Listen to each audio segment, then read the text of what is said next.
Cool. All right. Welcome, everybody. This is Jameel RaSan interview series. Today we have Coco Lelani. Coco, tell them where you're from and how long you've been doing it. I'm from Sacramento, California. I've been in music for like 5 years now. 5 years? What made you start? I think, one day I posted like a cover of me singing Only One by Kanye West on Facebook just for shits and giggles. Okay. And like people were like, oh my God, like you actually have a really cool tone. Like you should keep going. I was like, okay, cool. So I did.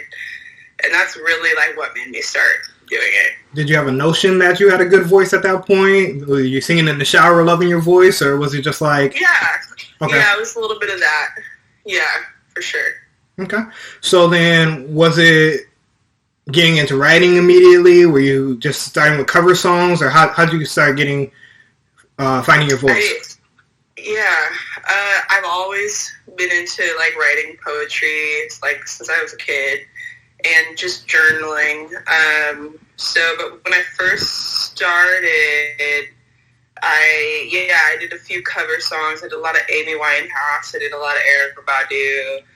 And then, like, I kind of just, like, looked at my journal and was like, I feel like I can, like, sing some of these poems that I wrote. So That's what I did.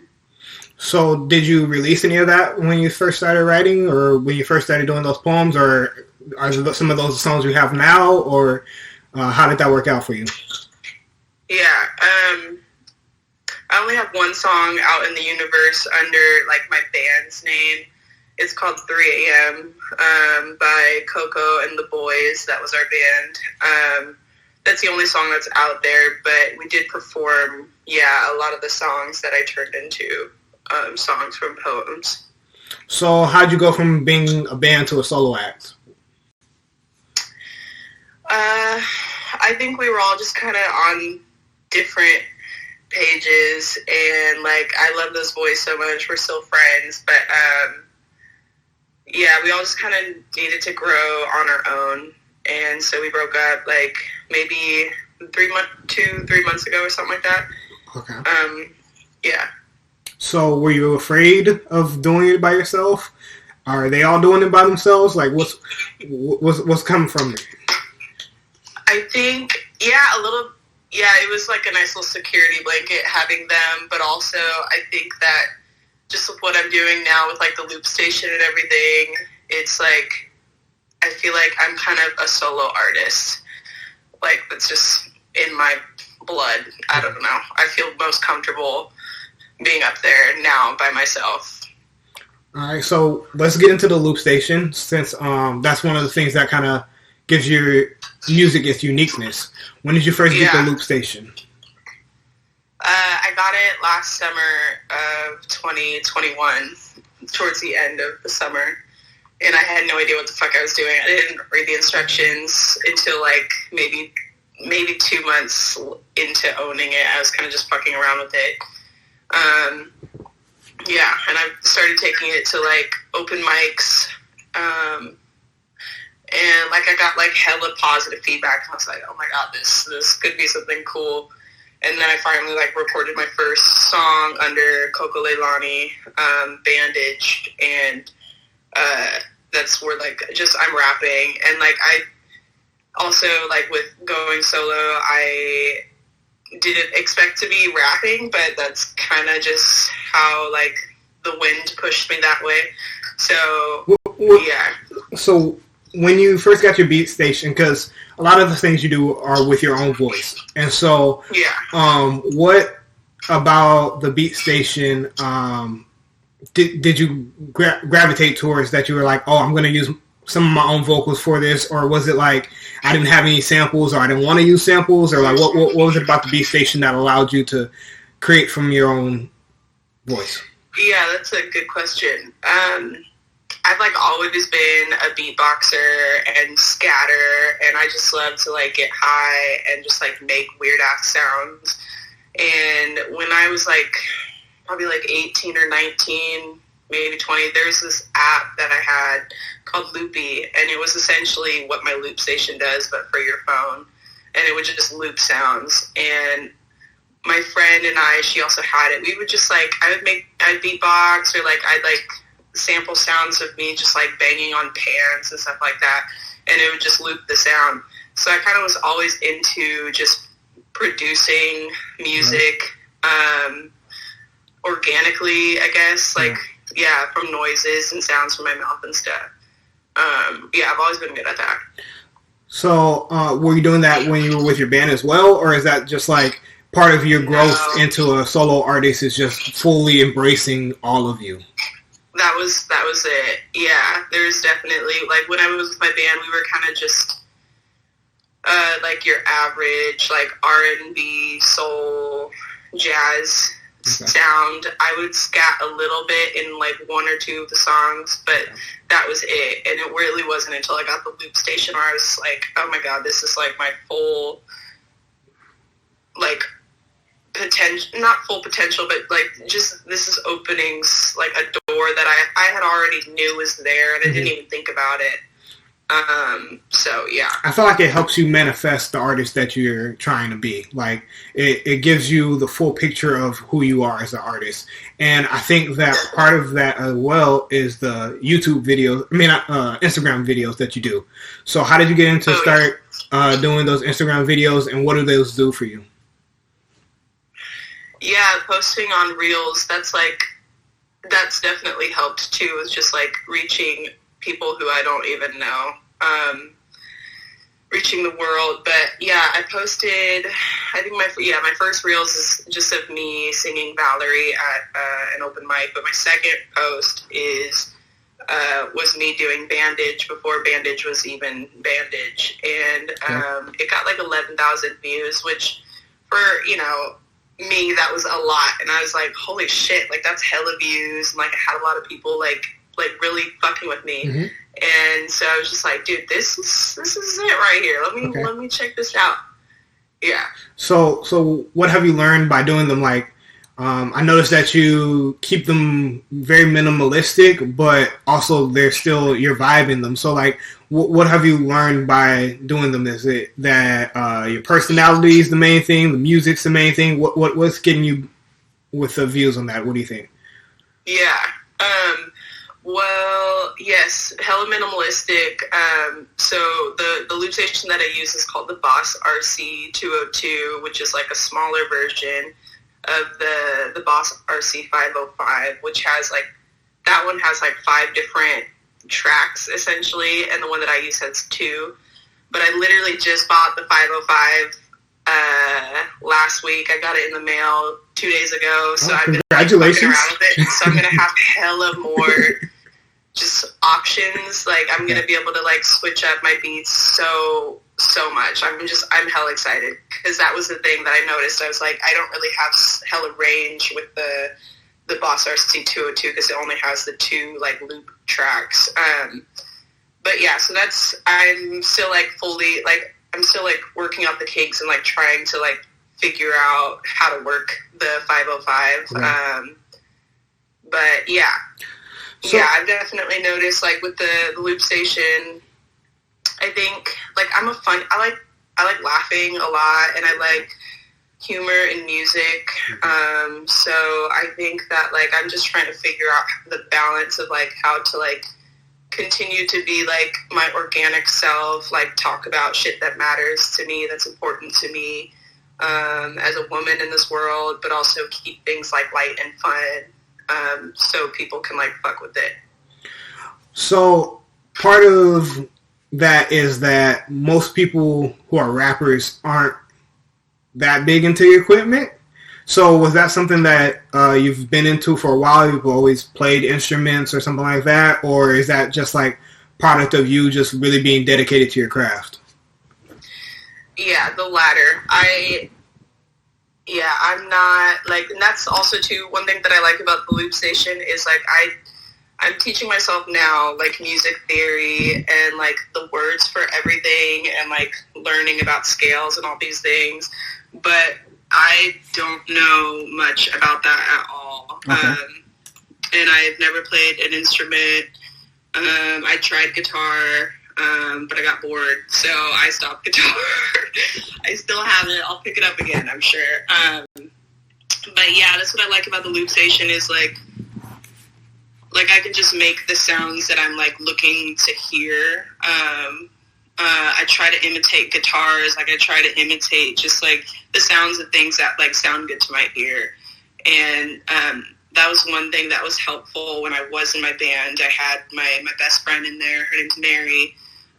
She like grew up playing piano. She grew up like with music theory and all that. So she knows all the words. And like I never knew the words, and so I would just tell her like, what if you like played it like this? And like I just kind of scat the sound, and she'd be like, okay, perfect. You know, so like just finding ways to communicate. But now I know like as I'm getting like more into this, I like need to like know things actually. Technically, you don't. Part of being creative is that you're creative naturally. So some of the things that are unnatural to you, it doesn't really matter as long as you can have somebody who translates it. I've done that several times. Have people who make things for me, and I'm like, all right, I could have never made that by myself, but that's exactly what I was thinking of, and that's exactly what I need for what I'm doing. So, and there's tons of Dr. Dre is kind of like that. Anyways, so this is a random nerd question, and then we'll go back to you. But did you feel like getting the easier machine first helped, or would you have rather started with the 505? Yeah, I think that definitely helped. I think I'm a spiritual person. I think everything's supposed to go according to however the universe wants it to be, you know, and so I think totally me, like, getting used to the 202, learning the ways of that, and now I have at least some knowledge than I would have going into like the 505, which is just like a bigger beast. So yeah, I think it's helping a lot. So part of making music is taking it out to the people. You've been doing some shows lately. You've been doing some assisting on people's shows lately. What has that experience been like, and what have you been getting from doing the open mics and things like that? Yeah, I've always been an anxious person. Like I get performance anxiety. I have social anxiety. So open mics have at the beginning, especially, were very scary. I had to be really like under the influence of alcohol often. And now I'm at least to the point where I don't have to have any alcohol at all. I'm still nervous when I get up there, but because of like the repetition, I'm just like, I could do this. Like I've done this before. Like even if I fuck up, who fucking cares? You know, like you're at least putting yourself up there. So that's what the open mics have been helping me with. Because I do have a lot of like bigger shows coming up too. So it's just all, you know, prepping me for all that. So what's the goals for your shows, for your music? What are you trying to get out of this? I just want to make a living. I just want to be comfortable. I want to own a house. Like I'm not looking for fame, but if fame comes, then like I'll be ready. I just don't want to work customer service anymore at all. I love my job, but I just hate interacting with people. Like, hello, how are you doing? Good. How are you doing? You know, it's just like What do you do? What do you do? I'm a barista. Okay. I actually just was trying to open a coffee shop, so I just had to learn how to do all the different cappuccinos and stuff like that. I haven't worked with customers for that, but I know that people are very particular with their coffees. So totally. I'm sure. Yeah, and if they have not had their coffee, like they're definitely grumpy. So yeah. All right. Well, what do you feel like the fans can do to help you get there? What is the best way they can support you right now?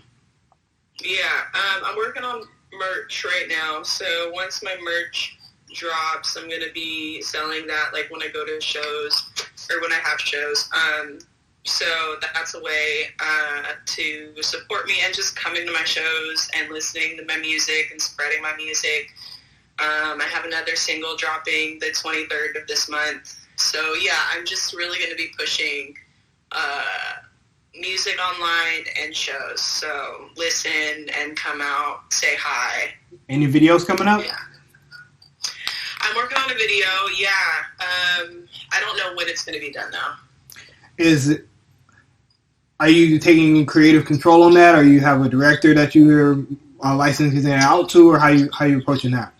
We're kind of both putting our heads in on it. Yeah, some of the shots were my idea. Like, I'm roller skating in the video, and that was, like, my idea. One of the locations I picked. So, yeah, it's pretty 50-50. Okay. So, who's some artists that you would like to work with going forward? I mean, like, thinking big, like, Jack Harlow is, like, one of the artists I hella want to work with. You going bar for bar, or are you doing, like, a singing part for him? I would fucking love to rap with Jack Harlow. That should be fire. He's a Pisces, and I'm a Pisces. Like, got it. Yeah, I really love his flow. I love his flow so much. Yeah, Jack Harlow. And then Erykah Badu is, like, my idol. So, like, and we have the same birthday. So, nice. And she's vegan, I'm vegan. Like, there's so many, like, similarities. So, yeah, I just mainly want to pick that bitch's brain, honestly. I don't even have to be on a song with her, but, yeah. I was trying to find the polite way to say that you both talk about a certain subject in a way that makes me think that you guys have some similarities there as well. But what do you hope to inspire people? Are you into it to inspire people? Or are you like hoping to? Yeah, for sure. So what do you hope people get out of it from your journey? Because I know anxiety is a big part for you. So are you a big mental health advocate, or how are you rocking? Yeah, definitely. I just, like, when I listen to music.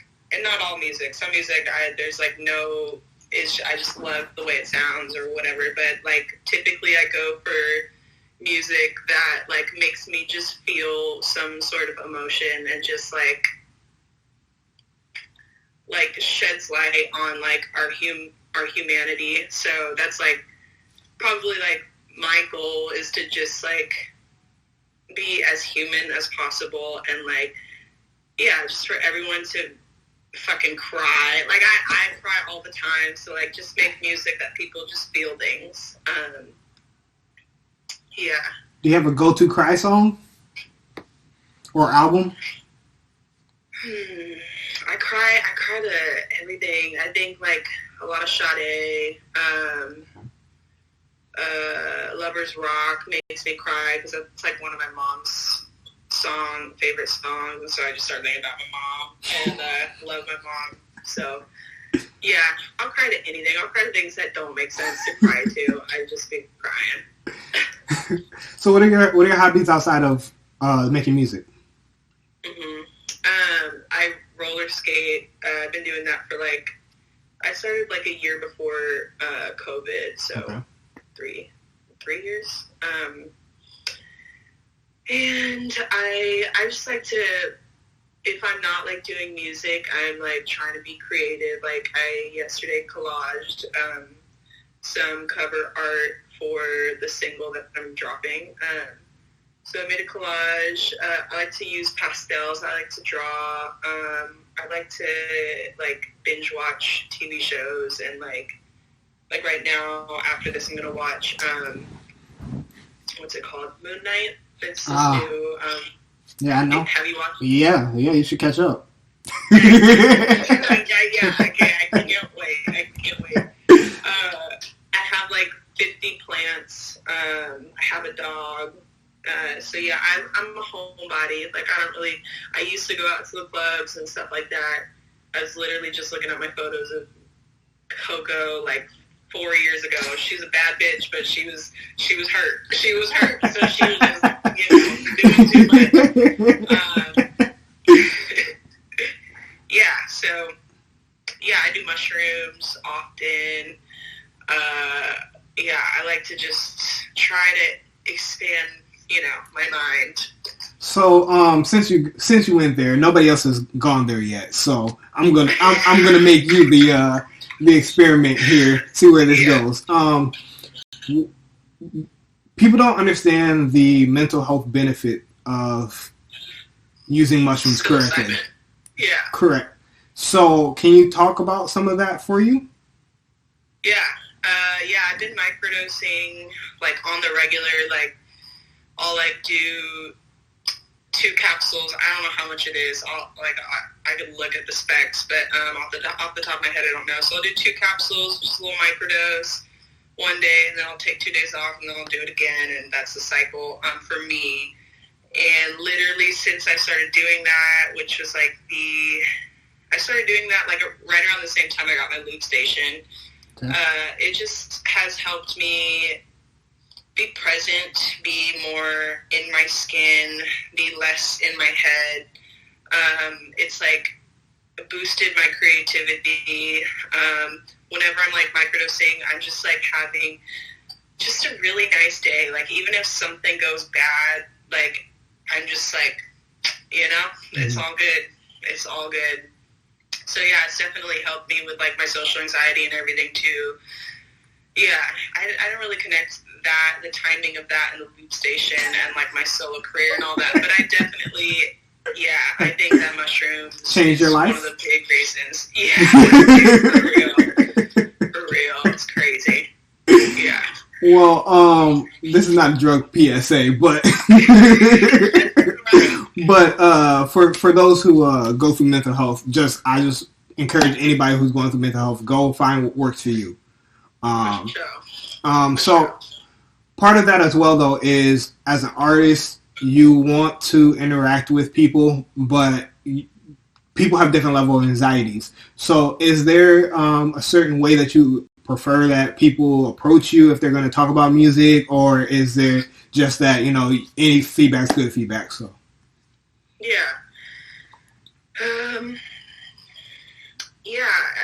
I'm still kind of figuring out exactly what I prefer, but I love, like, words of affirmation have always been one of my love languages. I didn't get that a lot as a kid, so I feel like this is part of the reason why I am a performing artist, because I like love the feedback. I'm like, yes, my inner child. So like after shows, I get, people coming up to me and then just like, oh my God, it's so good, blah, blah, blah, whatever they're saying. And then we can kind of chat a little, like if I'm not like hella overwhelmed with like everybody coming at me at once, then like I would love to like sit and just talk to you. I'm